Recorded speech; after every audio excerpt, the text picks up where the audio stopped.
Good evening, and thank you for joining us. We begin tonight with a political firestorm, deepening chaos inside Donald Trump's regime, and mounting economic pressure hitting Americans right now, as finger-pointing erupts at the top, fact checks land in real time, and new controversy spreads from Iowa to Washington, D.C. Our top headlines tonight: MAGA leadership under pressure as internal blame games explode ahead of the midterms. Donald Trump confronted publicly over claims about gas prices and challenged on the spot. The Federal Reserve issues grim economic signals as job gains remain low and payrolls decline. A new CBO analysis raises questions about massive spending tied to National Guard deployments. Melania's Wall Street appearance sparks outrage amid layoffs and corporate job cuts.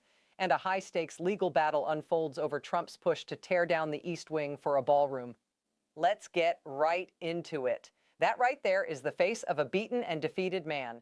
Just look at MAGA Mike Johnson being hit with the ultimate karma he deserves heading into the midterms. Or take a look at Donald Trump in fear, in panic, as his regime is in collapse. And we have different cabinet members and top officials pointing fingers at each other. Kristi Noem blaming Stephen Miller blaming Christine. They're all leaking to corporate news and regime media. They're blaming the Border Patrol.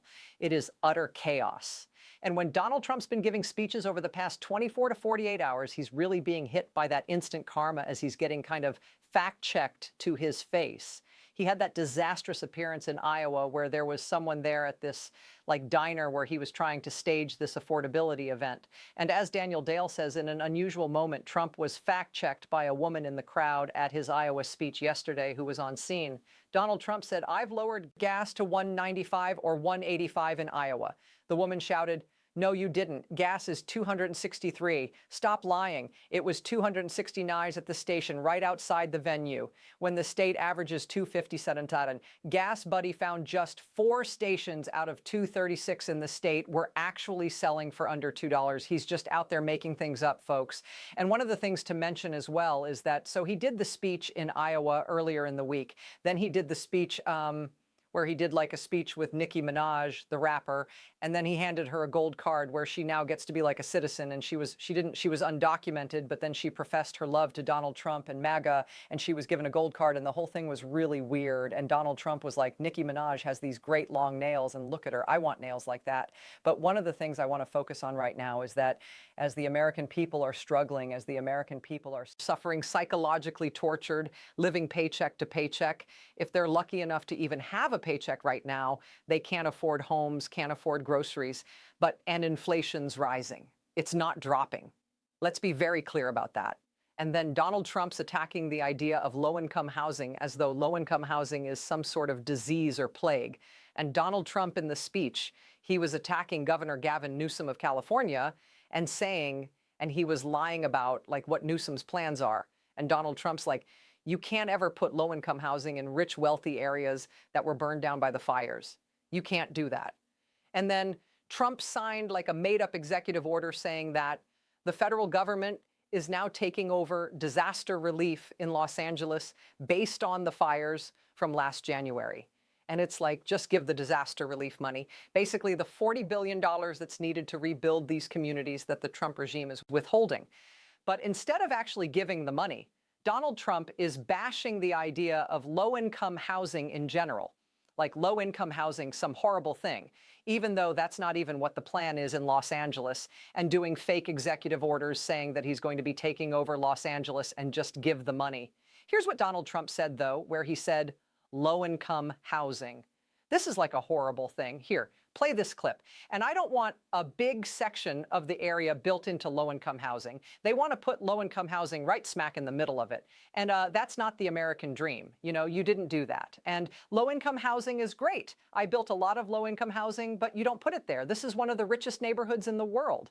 And now Donald Trump was also fact-checked by the Federal Reserve Chairman Jerome Powell. And Jerome Powell made it clear that job gains have remained low. Non-farm payrolls declined. This is not good stuff.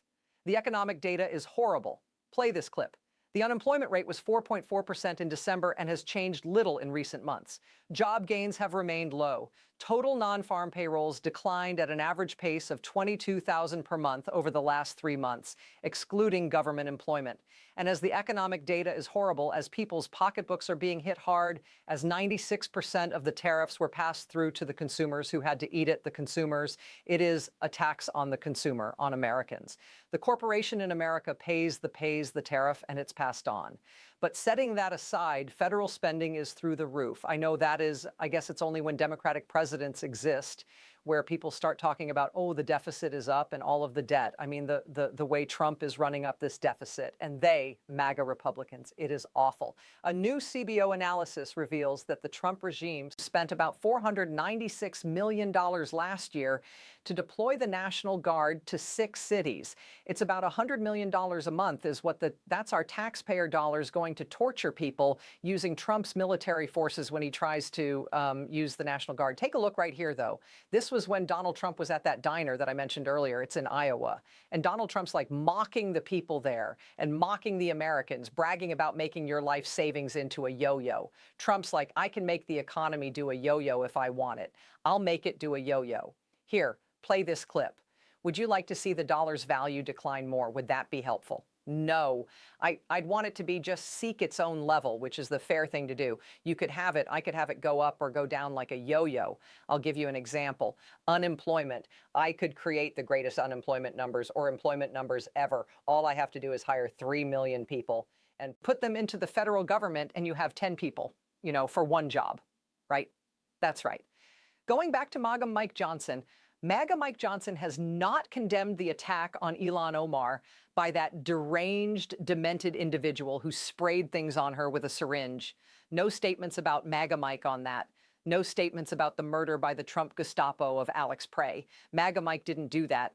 But MAGA Mike did have time to hug Nicki Minaj and talk about her coat and her nails. This is what it means to be a MAGA Republican today, just being completely and utterly demented. Play this clip. I almost wore this boot today. I'm so glad I did. And then also the core utter corruption, the right-wing oligarchy on full display as Melania for reasons that are unclear other than the right-wing oligarchy giving us all the middle finger. She went to the New York Stock Exchange to promote her movie Melania that was funded by $70 million, maybe even more from Bezos. Gave her $40 million for a licensing deal for the film. Another $30 million for marketing. Nobody wants to see this. The film's like banned, by the way, in South Africa. And so while Amazon's cutting 16,000 jobs, and we've seen job cuts announced this week, and other major companies as well, Amazon cutting 16,000, but 70 million to Melania, that makes sense. That's what the people want to hear right now. Pinterest laying off 15% of its workforce. Croup laying off tons of employees. ASML plans to cut 1,700 employees. Cuts, cuts, cuts. Melania, though, is right there ringing in the bell here. Play this clip. Oh, and this is what's going on at Mar-a-Lago. It's not even let them eat cake. It is let's do more eyes wide shut style parties nonstop at Mar-a-Lago. As the country is reeling right now from the murder of Alex Prey, from the ICE Gestapo raids that continue at Mar-a-Lago, guests were greeted by showgirls in outfits, shipping champagne by the pool with their legs spread at Mar-a-Lago. That was that's what was going on. They were in bubble balls with their legs spread. Showgirls at Mar-a-Lago, the family values party, everybody, the family values party. And meanwhile, Donald Trump is whining that his golden ballroom is not being built. A federal judge appointed by George W. Bush, Judge Lyon, is presiding over a lawsuit by the Washington, D.C. National Historic Preservation Society to block the construction of the ballroom. And they're doing a pretty good job in front of this federal judge, Lyon, who's very skeptical about Trump's ability to tear down the East Wing and build a ballroom.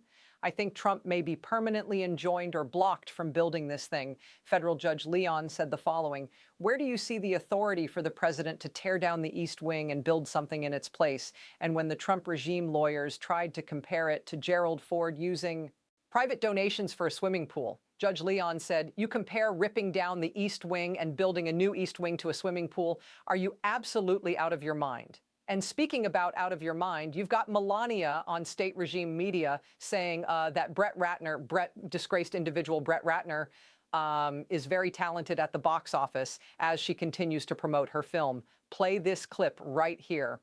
The director was that That's Brett Ratner. Yeah, how did that go? He hasn't been involved in movies in a couple of years. How was that relationship? Very good. He was very talented. I know that. And box officers could tell you, right, that he was very talented. And we had other suggestions and looking into it. And he was the one that I said, the most important is that he puts out my idea, what I have, and cinematic film that I want to achieve. So he was the best one, and he was great to work with. Let's bring in New York Governor Kathy Hochul. Governor Hochul, great to see you. You've repeatedly called for the end of Donald Trump and his regime's occupation of Minnesota and cities and towns across this country. And you use that term that this is an occupation, that essentially it's an invasion of our cities and towns. Get out now, and just shuffling the deck and removing Bavino, as bad as he is, and bringing in Tom Heyman. That's not what the people want, right? I mean, they just want get ICE and Border Patrol back to what you just get him out of there. Talk to us about that, yeah. Put ICE where it was January 19th, 2025. Can we go in the Wayback Machine to prior to Donald Trump's militarization of this force that's supposed to protect our borders from transnational criminals and terrorists and, work with the Border Patrol to keep our streets safe? They've totally lost their way. They've lost the original mission, which is to protect our communities. And their definition of criminals is someone who left their home country under dire circumstances, like my own grandparents did. They left great poverty. They were told they had to leave because they would starve. They came here, became migrant farm workers, and worked at factories. But so people who just come here in search of that life, they're treating as if they're criminals. And that's just wrong. And what is happening in my friend Tim Walz's estate and in the cities is abhorrent on every level. It is un-American. And as I'm continuing to watch, again, Ken Burns' American Revolution, and I think about those ragtag groups of individuals who banded together as patriots and stood up to this abuse of power and put us on a track to have a democracy that is held strong for 250 years, and it's becoming unraveled before our eyes. So we must be the ones who stand up to this and call it out and use all the powers at our lever to fight back. And now you have people in the administration pointing fingers at each other. You have Chris Dohm saying, the reason why I used the term domestic terrorists was because Stephen Miller wrote it, and then Stephen Miller said the Border Patrol was telling me that it's their fault. And so they're all pointing fingers and no one's taking accountability. And now you have the Department of Homeland Security saying, well, the reason we came out and said that Alex Prey was a domestic terrorist, it was a chaotic situation. So we just thought that's what we had to say. And I mean, everybody knows that's just not how leadership is conducted. You don't just go out and start defaming people, but that seems to be their instinct with everything, is just they don't think about things, and it's just immediately attack, defame, rip apart. We see this over and over again, not just here, but everything they do, the whole crew has to go then, right? If they don't know how to run agencies that have been run, for decades before, then ICE was basically established in its current form. After 9/11, yes, to protect us from terrorists, and they just don't know what they're doing. And so we can't have this level of incompetence and an agency that's so important to our society. If they did it right, the way it's done now, it's a joke. So they should clean house, kick their asses out of down, and say, we're starting over, and stop militarizing our streets with people who have, literally days or weeks of training compared to the police officers that I go to their graduations. I support our police here in the state of New York, and they have 6 months of, in-person training. They leave their families, and they're trained in conflict de-escalation and all the other strategies you want someone to have before you give them a gun. And I'm sick and tired of masked people roving our streets, terrorizing kids, taking kids, using them as bait. And I'm New York's first mom governor, and you start messing with kids, I'm going to be pissed off more than anybody. And so that's my state of mind right now. There's an anger, but is also leading to policies and changes here in New York as we all try to figure out at the state level how we can protect the integrity of our states and our morals and our values that have gotten us through all these decades, and now they're under attack, and we have to stand up. I think that's an important point, and it gets lost in sometimes how corporate news covers politics as, gamification. Who's ahead? Who's up? What this person really versus can we just take a step back here and say, like, what are we doing? This is good versus evil.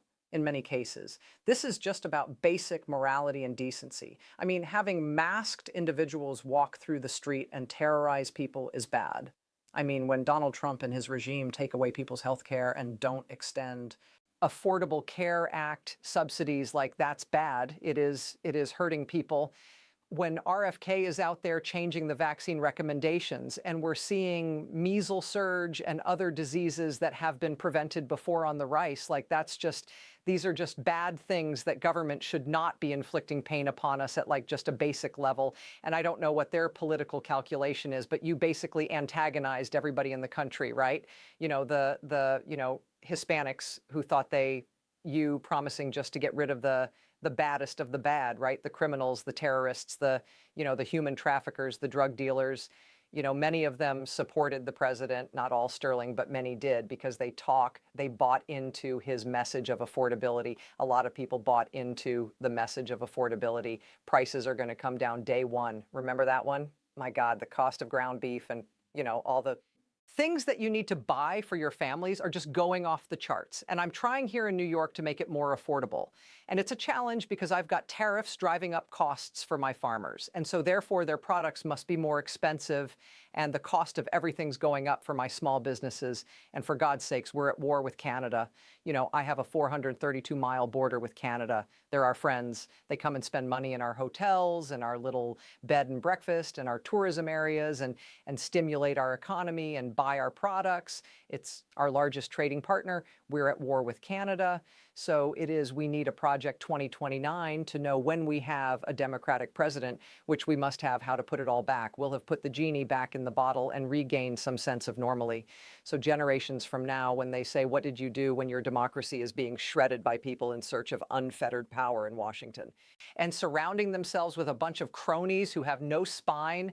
Where were you? Did you stand up and try to save our country? The answer better be yes. And it's going to be yes for those who look at what New York did, because we have no choice. So I just feel like we're under attack. The farmers are under attack. The migrant communities and immigrant communities are under attack. Struggling parents are under attack. I don't know who doesn't feel, other than people making a ton of money on Wall Street right now. And okay, that's why our economy looks good, but it's really not. And we have layoffs. People are now starting to lose their jobs. Donald Trump pulled the plug on the largest public sector infrastructure project in America today to rebuild a tunnel between New York and New Jersey for trains that was damaged during Hurricane Sandy a decade ago. We're ready to do this. We've been working on it. 10,000 jobs. And all of a sudden he says, no, you guys aren't very nice to me. And he pulled the plug. Seriously? These people may have voted for you. These union guys might have voted for you, Mr. Trump, and now you're going to be laying them all off because the money is running out in a matter of 2 days. So these are the kind of fights that we have to take on, in addition to, I have hospitals that are teetering on the edge because they lost the money they needed from Medicaid. So states like New York that strongly are proud of our heritage as being a progressive state where we led the women's rights movement and the LGBTQ plus movement and the environmental movement and, early in the fights in civil rights. We're proud of that heritage. But this is the equivalent of that combined, because this is an attack on everyone, not just one group or another. This is an attack on everyone, and the consequences are so severe. So I can rant all day, Ben, because you could tell this has hit a nerve as a leader of a state that I cherish, and I want to continue to be that guiding light for others and say we do it differently in New York. But we certainly have a fight on our hands. Here's what he said about you yesterday on the Sid Rosenberg show. He said, Governor Hochul, she calls me. Hi, President. Hi. Hi. How you doing? Could not be nicer. She wants to build windmills all over the place. She cannot be nicer. And then I'll see her the following day on television knocking the hell out of me. I mean, setting aside that these seems to be the musings of a second grader, because the fact that you say hi, that's nice to me. When I read things like this, like, what are you talking about? You have a job to do as the governor of New York to defend and protect your state, especially when he's invading it. Saying hi to somebody, he views, wow, so nice. It's just a very strange framing of, I don't know, it just doesn't even seem the way adults communicate. I can get into him saying these things about you, but this isn't the way grown-ups talk to each. It's very strange. Ben, bullies hate being stood up to, right? They don't like it. And I grew up in Buffalo, family with a lot of brothers, big Catholic family, a big family packed in a tiny house. We didn't have much when we started out. My parents used to live in a trailer park, and I know how to fight back. I've been trained to fight back my whole life. So when I said to the president when he first got elected, I called and congratulate him. Mr. President, there are areas we can work on together. Let's redo Penn Station. It looks like a hellhole. Everybody hates going there. Let's redo that. Let's work on building infrastructure. Let's do big projects. But if you come after New York State, our people, our values, our beliefs, you're going to have a fight with me because that's who I am. So we can be nice and work together. I had to call him because he literally shut offshore wind, which is scheduled next year to bring clean, renewable power to 500,000 homes in Brooklyn, just turned it off because I don't like wind. You just threw a whole lot of people out of work too, Mr. President, and they voted for you. I know they did because they're from Long Island. So these are the kind of convers I'll open up and say hi. I'll call up and say hi. Yeah, hi. That's the first thing you say in a normal conversation, right? Hi, how you doing? Then they go off on telling him about Venezuela and all sorts of tangents. That's fine. I mean, I want to keep the dialogue open. It's important. But don't think that's going to censor me the next day when I get asked about what I think about what's going on, because I'm going to speak out. I'm from Long Island, and so I think we're changing. I don't know what happened to us there in Long Island. That's right. I grew up in Nassau County. I went back but I think things are actually changing now in Long Island, as I think they're seeing, they are now. Well, I think that, an area like Long Island, I'm running, my challenger is the county executive of Nassau County in the November election, who has, who Donald Trump said is 100% MAGA. That's all I need to put on the ads, 100% MAGA. And that should serve us well. He is out there defending ICE, by the way. He is defending ICE. He started his own militia. He actually has 10 of his county paid for police officers deployed with ICE directly. So I love Nassau County, but the leadership is really challenged and compromised right now. And we'll put an end to that next November. So that being said, I do think a nerve has been touched in this country. There's been an awakening, which I think you add up all these individual fights that are now finally culminating in the death of two individuals, two 37-year-olds who are doing nothing other than just exercising their rights of free speech and the right to protest. Those have been with us since the very beginning, the founding of our nation, and we're not going to surrender those. And so I think finally this is a change. This is a sea change in people's attitudes. And I'm sorry it took their deaths, but also it is now time for us to say enough is enough. Christine Noem needs to be held responsible. They're right now thwarting investigations because they're lying about them. They cannot be trusted. They cannot be trusted any longer. They must be called to resign, fired, or impeached. Get out of town and stop doing the damage and try to rebuild the trust that we work so hard with local law enforcement to have, with the communities that is broken because people don't know who they're dealing with. You have a mask on. I don't know who you are. I was in an interesting encounter with an ICE officer when I was trying to free an elected official from ICE custody a few months ago. They literally took our city controller at the time and arrested him, and I marched up there and stood outside the door and said, "I'm not leaving until you free this individual." He was simply trying to help people being escorted to court, and they alleged that he assaulted somebody, which is a flat-out lie.